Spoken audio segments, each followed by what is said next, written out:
Bismillahirrahmanirrahim. Baik, untuk semuanya ya. Selanjutnya mengenai persiapan dan perlengkapan penghafal Al-Qur'an. Memang ini khusus materi ini ditujukan untuk bagi calon peserta ya yang akan menghafal ya bersama kami, yaitu dengan program kami yaitu Trijus Community, wajib menyimak ini. Ya. Nah, adapun yang lain boleh ya, secara umum boleh karena ini materinya umum juga ya. Karena semua penghafal Al-Qur'an harus mempersiapkan ini. Ya, baik dengan program di sini ataupun dengan yang lain. Dengan program-program yang lebih baik dari yang di luar sana. Nah, pertama, persiapan yang harus kita siapkan ketika ingin menjadi penghafal Al-Qur'an.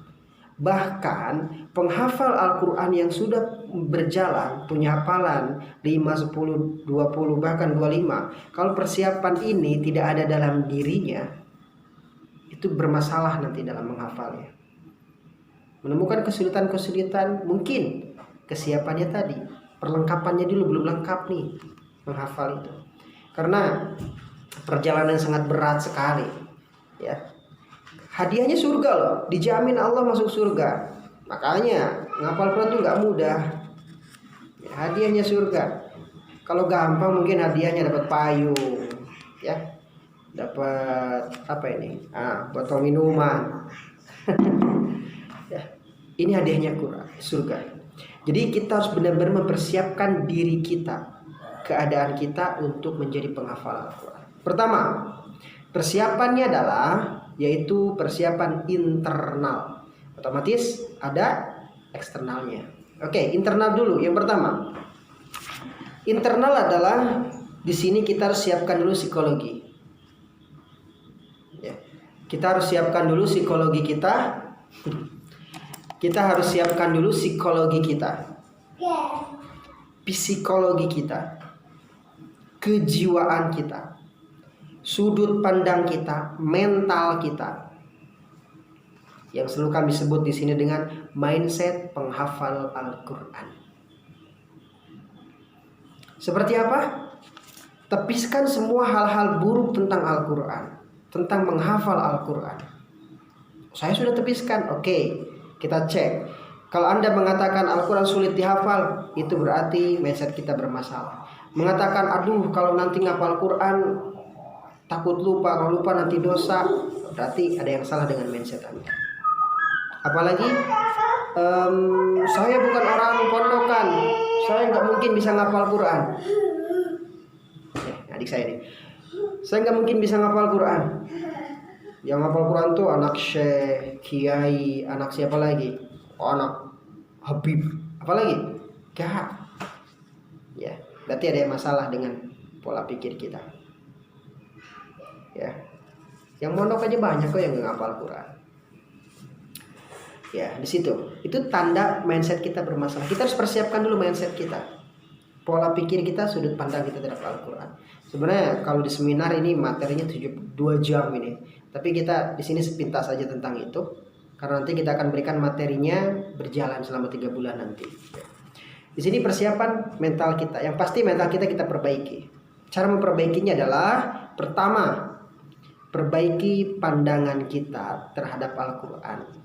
Ya, secara harfiah, konteks ma'nawi. Ya, kita lihat semua tentang kebaikan-kebaikan penghafal Al-Quran. Di YouTube gantilah tontonannya tentang penghafal Al-Quran. Apalagi kita bisa menemukan sekarang di media-media orang-orang yang punya keterbatasan.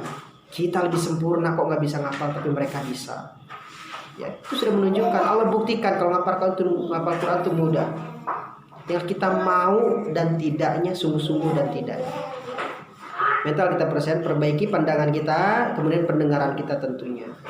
Biar semakin dekat pandangan dan pendengaran kita dengan Al-Quran. Ya. 1, mata kita perbaiki.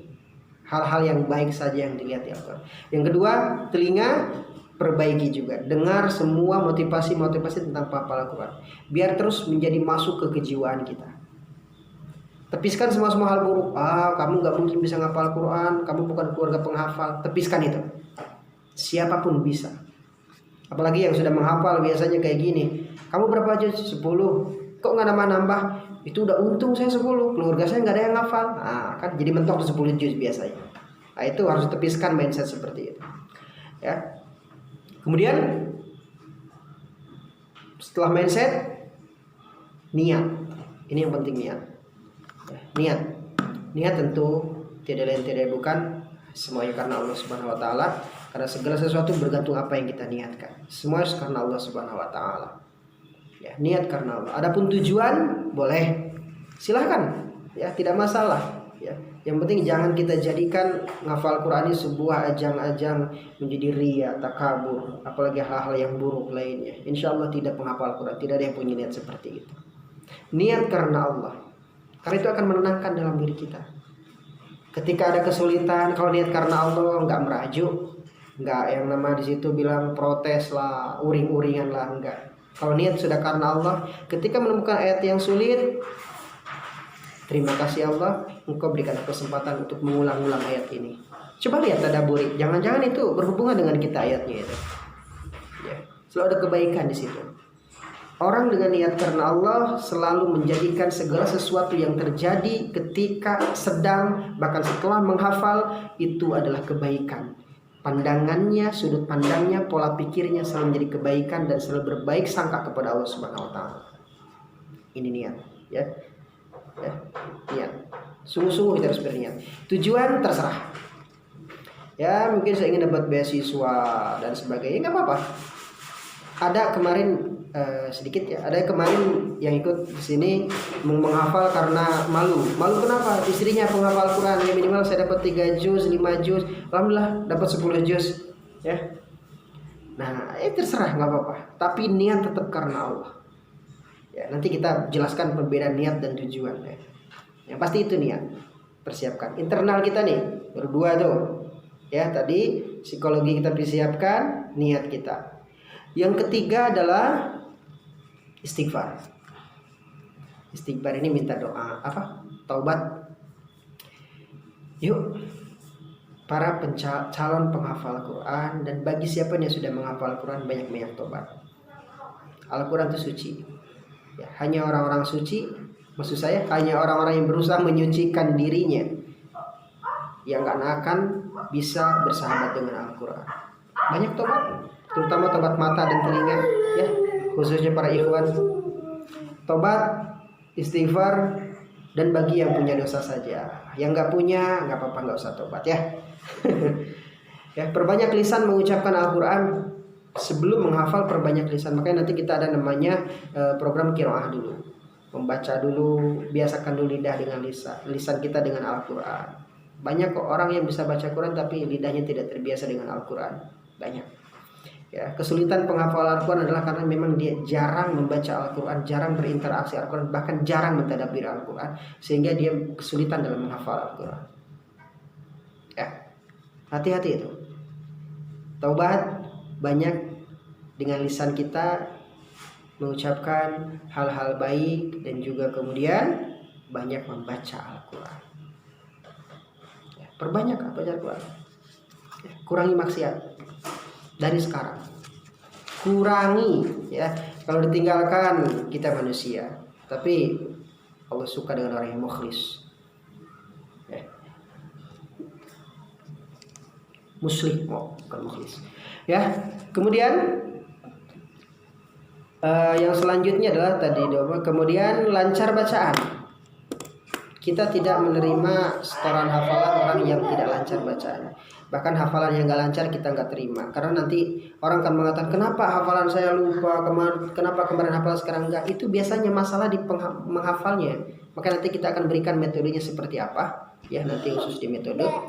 Ya, lancarkan dulu bacaan kita. Sekurang-kurangnya apa yang akan kita hafal tuh dilancarkan dulu. Minimal 5 kali baca. Halaman yang ingin kita hafal tuh baca dulu. Ya, persiapan itu harus lancar bacaannya. Ya, berat nanti. Ya, menghafal tanpa lancar bacaan itu berat. Cukup Dilan aja yang merasakan itu. Ada ya film Dilan. Nah, kemudian selanjutnya, ini yang penting. Ini yang penting. Ini yang penting yang selalu saya tekankan kepada siapapun. ingin menghafal Al-Quran, ini yang saya tekankan kepada siapapun Anda, yaitu perbaiki hubungan dengan orang tua. Tadi kita bahas di istighfar itu memperbaiki hubungan kita dengan Allah, dan ini yang terpenting sebenarnya penghafal Al-Quran. Karena tujuan penghafal Al-Quran itu sebenarnya niat karena Allah dan tujuannya berbakti pada orang tua. Karena nanti orang tua Allah akan memberikan kita mahkota untuk diberikan kepada orang tua. Bakti kita ke orang tua gitu. Ya, saya panjang lebar kalau membahas ini, tapi Anda cukup tahu lah poinnya. Ya, maksud saya seperti apa? Berbakti pada orang tua atau perbaiki hubungan orang tua. Minta doa orang tua. Umi, abi, ayah, emak, bapak, saya menghafal Quran, doakan saya. Doa mereka yang terpenting. Anda ahli tahajud pun, ahli dikir apa semua, kalau orang tua nggak baik dengan Anda, mau seperti apa? Doanya terhalang. Perbaiki. Wallahi, saya selalu menekankan yang ini nih. Perbaiki. Hubungan dengan orang tua perbaiki. Yang jauh ditelepon, ya, yang dekat silahkan datangi, minta ridho. Karena itu untuk kita berbakti pada orang tua. Kita nggak bisa berbakti dengan lebih baik lagi dengan di dunia ini. Tapi dengan menjadi penghafal Al-Quran, itu akan menjadi bakti yang cukup baik nanti di akhirat untuk orang tua. Yang sudah tidak ada, silahkan.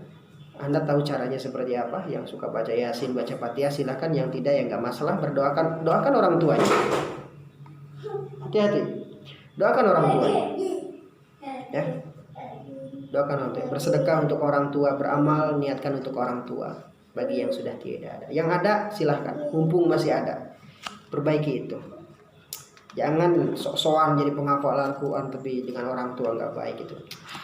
Anak macam apa itu? Ya, biasanya saya panjang lebar tentang ini, tapi Anda cukup tahu poinnya ini.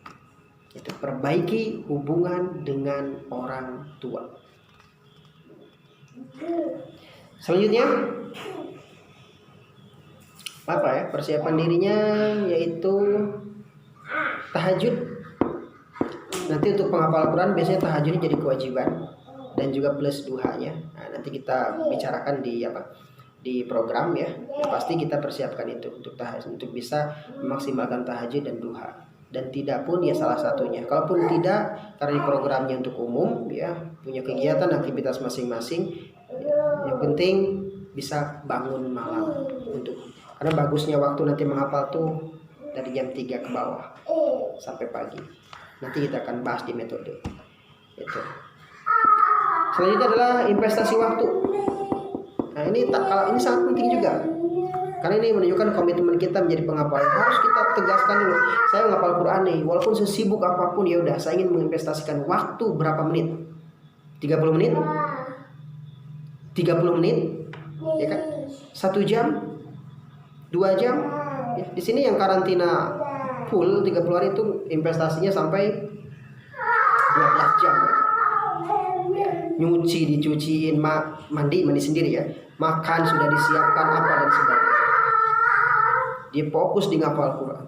Nah, bagi yang punya kegiatan ya udah nggak usah muluk-muluk. Saya ingin 2 jam, nggak usah dulu. Coba dulu investasikan, yang penting Anda berkomitmen 30 menit. Nanti tinggal diatur. Nanti kita bantu cara mengaturnya seperti apa.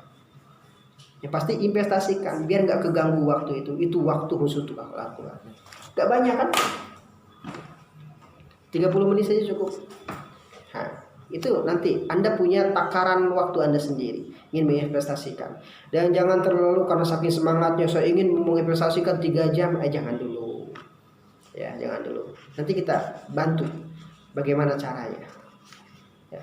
Kemudian investasi waktu tadi sudah. Selanjutnya target. Nah, ini target, itu sebabnya kami di sini Wadahi, kami buatkan program bagi Anda penghafal Al-Quran. Ya. Target harus jelas. Seperti kan kita mentargetkan 3 bulan hafal 3 juz. Memang betul.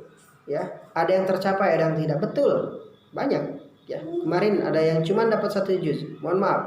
Ketika Anda mengatakan cuman, yang usia 40 tahun jangan yang 40 lah. Yang usia 20 tahun dia karantina 3 bulan online pula ya. Online gitu. Enggak karantina nian itu kan. 3 bulan dapat 1 juz. Selama 20 tahun dia nggak dapat 1 juz pun sama sekali. Itu sudah prestasi sebenarnya. Jadi tetap kita targetkan 3 juz, kita bantu 3 juz, namun nanti sesuai kemampuan Anda. Nah, di situ kita akan membantu Anda menemukan tolak ukur untuk target. Nah, ini gunanya program ini seperti ini. Tolak ukur untuk Anda, oh saya nanti menghafal harusnya berapa banyak dalam sehari. Ya kan? Karena kita berpikir kan menghafal itu split ya, datar sehalaman enggak, nanti kita kasih bantu siklusnya seperti apa, simulasinya seperti apa. Ya, hari ini berapa ayat, hari ini berapa baris, kita bantu itu biar otak kita tidak jenuh. Nah, pun demikian targetan pencapaian itu sebabnya ketika sudah menghafal 3 juz, Anda akan tahu nih, oh saya mampunya ternyata kemampuan saya segini, ya udah. Karena kemampuan di sini bukan berarti karena kebodohan ya, tidak ada manusia yang bodoh. Karena waktu, karena apalagi ya banyak lah, ada yang banyak pikiran sebagainya. Karena setiap manusia punya porsi yang berbeda-beda dalam kehidupan. Yang pasti targetnya tetap menjadi ahli Al-Quran, keadaannya seperti apapun. Itu ya, kita bantu nanti target, dan target harus punya juga. Anda harus punya target. Kita bantu target di sini 3 bulan hafal 3 juz. Mudah-mudahan tercapai. Dan itu harus menjadi target Anda juga.